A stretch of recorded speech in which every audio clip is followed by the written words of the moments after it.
ఎన్నిక ఏదైనా అరాచకాలు సృష్టించడమే జగన్ రెడ్డి విధానం అంటున్న ఎంపీ కలిశెట్టి అప్పలనాయుడు. అమరావతిలో నేడు జరిగిన సమావేశంలో ఎన్నిక ఏదైనా అరాచకాలు సృష్టించడమే మాజీ ముఖ్యమంత్రి వైఎస్ జగన్ రెడ్డి విధానమని టీడీపీ ఎంపీ కలిశెట్టి అప్పలనాయుడు ఆరోపించారు. అమరావతిలోని ఎన్టీఆర్ భవన్లో నిర్వహించిన మీడియా సమావేశంలో మాట్లాడారు. ఎన్నికల సమయంలో ప్రజలను భయభ్రాంతులకు గురి చేసేలా వ్యవహరించడం, రాజకీయంగా ఉద్రిక్తులు సృష్టించడం వైసీపీకి అలవాటుగా మారింది అని విమర్శించారు.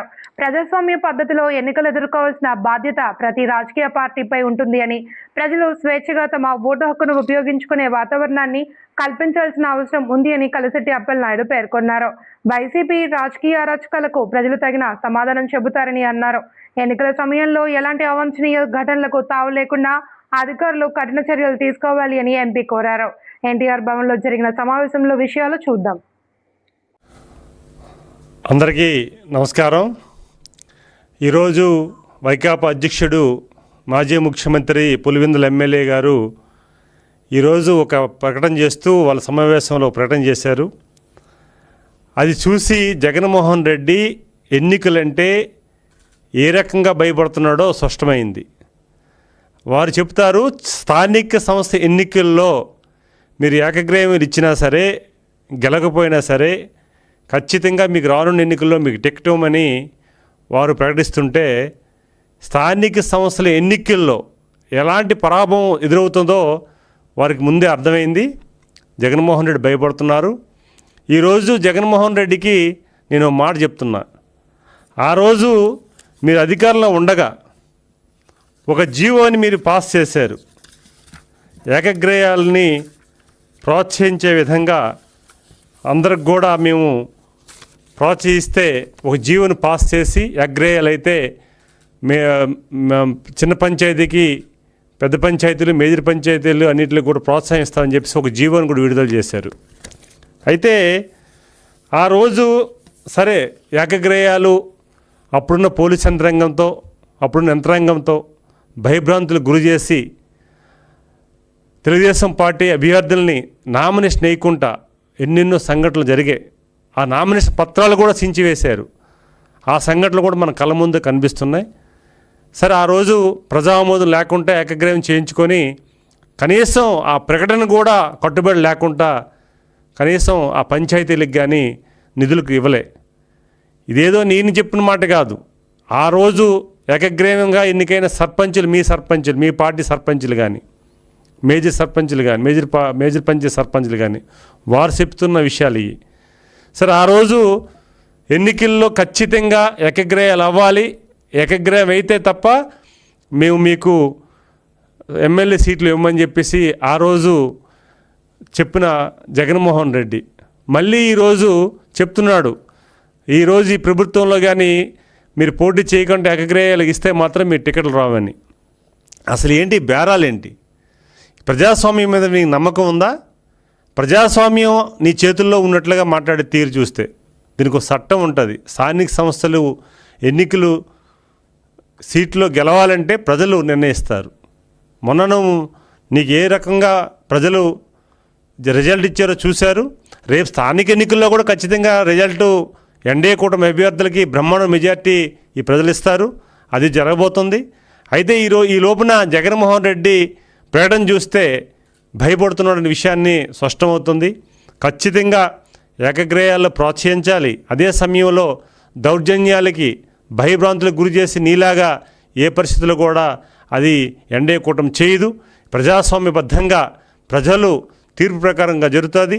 రేపు కూడా తెలుగుదేశం పార్టీ కానీ, ఎన్డీఏ కూటమి కానీ, మేము కూడా సీట్లు కూడా ఇచ్చేది ప్రజలే, పార్టీలు కాదు. ప్రజల అభిప్రాయ సేకరణ ప్రకారంగా ప్రజలు నచ్చిన వ్యక్తికే ఖచ్చితంగా తెలుగుదేశం పార్టీ, మా గౌరవ జాతీయ అధ్యక్షుల వారు, మా వర్కింగ్ ప్రెసిడెంట్ గారు కావచ్చు, లేకపోతే మా పార్టీ అధ్యక్షులు కావచ్చు, వీరెవ్వరు, మీ ముగ్గురు కూడా, మా పార్టీ పెద్దలు కానీ ఖచ్చితంగా ప్రజాభిప్రాయ సేకరణ తీసుకొనే ప్రజల ఆమోదం తెలిపిన వ్యక్తికే మేము సీట్లు ఇస్తాం.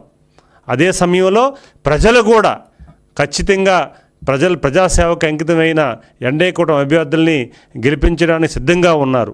ఎందుకంటే ఈరోజు మేము వేసిన రోడ్లు కానీ, గ్రామాల్లో కాలువలు కానీ, ఈరోజు మున్సిపాలిటీల్లో చేసే అభివృద్ధి కార్యక్రమాలు కానీ ఈరోజు ప్రజలు ఆ అభివృద్ధిలే ఆ ప్రజల ద్వారా రేపు ఓట్లు రాబోతున్నాయి. ఖచ్చితంగా బ్రహ్మాండమైన మెజారిటీ రాబోతుంది. మేము 2014-19లో 25,000 కిలోమీటర్లు మేము రోడ్లు కాలువలు నిర్మించాం. మీ టైంలో 2019-24 మధ్యలో కేవలం 1,800 కిలోమీటర్లు మాత్రమే మీరు నిర్మించారు. అది కూడా ప్రజలు గమనిస్తున్నారు. ఈ 2 సంవత్సరాల్లో, ఈ 2 ఇయర్స్లో మేము ఎన్డీఏ కూటమి ప్రభుత్వం, ఈరోజు గౌరవ ముఖ్యమంత్రి చంద్రబాబు నాయుడు గారు, ఉప ముఖ్యమంత్రి పవన్ కళ్యాణ్ గారు, బీజేపీ నాయకత్వ మంత్రులు అందరూ కూడా సమిష్టిగా ఈరోజు ఈ రాష్ట్రాన్ని ఈ 2 సంవత్సరాల్లోనే మేము దాదాపు 4,000 కిలోమీటర్లు పైబడి మేము ఈరోజు రోడ్లు నిర్మించాం, కాలువలు. మీరు 5 సంవత్సరాల్లో వాట్సాప్ల్లో, సోషల్ మీడియాలో వైరల్ అయ్యే కనీసం గుమ్ములు కూడా కప్పలేని పరిస్థితిలో మేము ఈరోజు గౌరవ ముఖ్యమంత్రి చంద్రబాబు నాయుడు గారు ఈరోజు రహదారుల నిర్మాణం కానీ అన్నీ కూడా ఈరోజు గ్రామాల్లో గ్రామ వికాసానికి నాంది పలికే విధంగా ఈరోజు గ్రామాభివృద్ధికి కట్టుబడి ఉండి 2 ఇయర్స్లోనే ఆర్థిక ఇబ్బందులను కూడా అధిగమించి ఈరోజు చేశారు. కొన్ని ఇబ్బందుల్లో కూడా అక్కడ ఉన్నప్పటికి కూడా దాన్ని కూడా అధిగమించి ఈరోజు గ్రామాభివృద్ధి జరిగింది. ఈరోజు మీరు ఎందుకు భయపడుతున్నారో అర్థం కాదు. ఈరోజు ప్రజలందరూ కూడా సిద్ధంగా ఉన్నారు. ప్రజలు ఏ ఎలక్షన్ వచ్చినా సరే ఎన్డీఏ కూటమి అభ్యర్థుల్ని బ్రహ్మాండంగా గెలిపేసి సిద్ధంగా ఉన్నారు. మీ గ్రామాల్లో పెన్షన్ ఇచ్చినప్పుడు చెప్తున్నారు, అయ్యా జగన్మోహన్ రెడ్డి పెంచుకుంటూ పోయాడు, మాట ఇచ్చాడు, కొన్ని ఇవ్వలేకపోయాడు. కానీ ఈరోజు చంద్రబాబు నాయుడు గారు మాట ఇచ్చిన ప్రకారంగా, ఎన్డీఏ కూటమి మాట ఇచ్చిన ప్రకారంగా పెన్షన్ 1,000 రూపాయలు పెంచి మాకు ఇస్తున్నారు, మాకు అన్నం పెడుతున్నారని మాకు మేము ఫస్ట్ తారీఖు వెళ్తుంటే గ్రామాలు పెన్షన్లు ఇస్తుంటే వారు చెప్తుంటే మాకు ఆనందం కలుగుతుంది.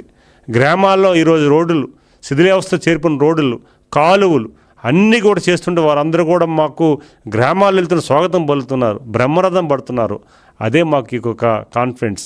ఎందుకంటే ఈరోజు మొన్ననే 3 డేస్ బ్యాక్ మా యువనాయకుడు నారా లోకేష్ గారు విజయనగరం పర్యటనకు వస్తే విజయనగరంలో తండోలుగా జనాలు వచ్చి, మహిళలు, యువకులు వీరందరూ వచ్చి స్వాగతం పలికి మీ ప్రభుత్వం పట్ల, ముఖ్యమంత్రి గారి పట్ల, ఎన్డీఏ కూటమి ప్రభుత్వం పట్ల మేము చాలా విశ్వాసంతో ఉన్నాం, ఈరోజు మీరు ఇచ్చిన మాట ప్రకారంగా అన్ని అభివృద్ధి కార్యక్రమాలు చేశారని వారు చెప్తుంటే మాకు రేపు విజయనగరం ఒక ఉదాహరణ చెప్తున్నాను. ఒక విజయనగరంలో ఉన్న మా నగరపాలక సంస్థ బ్రహ్మాండమైన మెజారిటీ మేము గెలుచుకుంటున్నాం, కార్పొరేట్లను గెలిపించుకుంటున్నాం.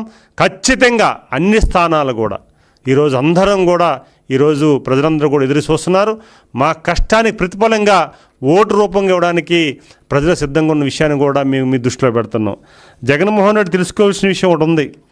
ఈరోజు మీకు ఎమ్మెల్యేగా పులివెందుల ప్రజలు ఎన్నుకొని మీరు ఏ ఘనకార్యం చేశారో ప్రజలు చూస్తున్నారు. ఒక పులివెందుల ప్రజలే కాదు, రాష్ట్ర ప్రజలందరూ కూడా గమనిస్తున్నారు.